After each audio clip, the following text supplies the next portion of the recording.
চরধুপতির রাস্তাটা কেন হয় নাই?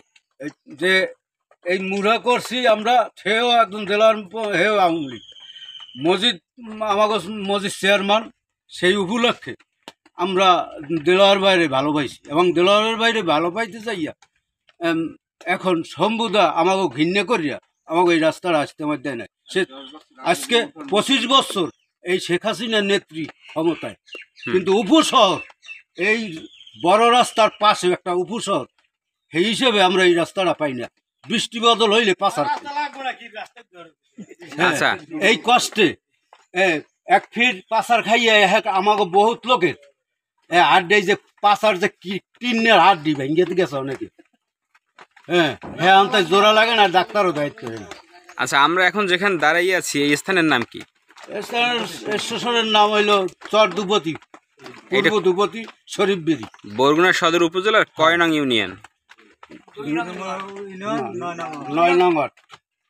বরগুনা সদর উপজেলার 2 নং গরিচন ইউনিয়নের 9 নং ওয়ার্ড, ধুপতি গ্রাম, চরধুপতির রাস্তা আমরা এখন অবস্থান করতেছি। আচ্ছা, এই রাস্তাটা এখন আপনি কি চাচ্ছেন? এই রাস্তাটা আমরা দ্রুতভাবে, আমরা তো বহুতই এরকম বলছি মিডিয়ারে, তবে আমরা আমাদের এই দাড়ি চুল পাকি গেছে 50 বছর 55 বছর বয়সের মধ্যে দেখি অবদার রাস্তাটা এইটা, কিন্তু এত উন্নয়ন মনলুক কাজ আইছে, এত উন্নয়নের জোয়ার আইছে, কিন্তু আমাকে ওই রাস্তাটার জন্য কেউ গুরুত্বই দেয় না।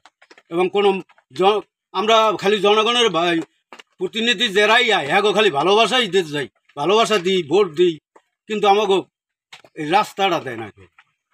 এই হিসাবে আমরা দেখি যে আসলে আমাকে প্রকৃত ভালোবাসা দেয় না কেউ। আচ্ছা, আমরা চেষ্টা করব যাতে এই রাস্তাটা অতি দ্রুত হয়।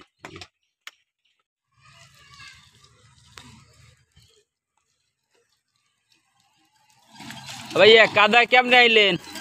কাদা আমু কেমনে কষ্ট দিয়া কি এ রাস্তা হয় না? কে রাস্তা হয় না কেমন কমু, রাস্তা হয় না। রাস্তা চান না পাকা?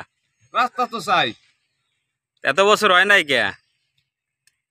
এত বছর হয় নাই কা, মেম্বার চেয়ারম্যান সবার দেরি তো যাই, এমপির দেরে যায়, কেউ তো দেয় না।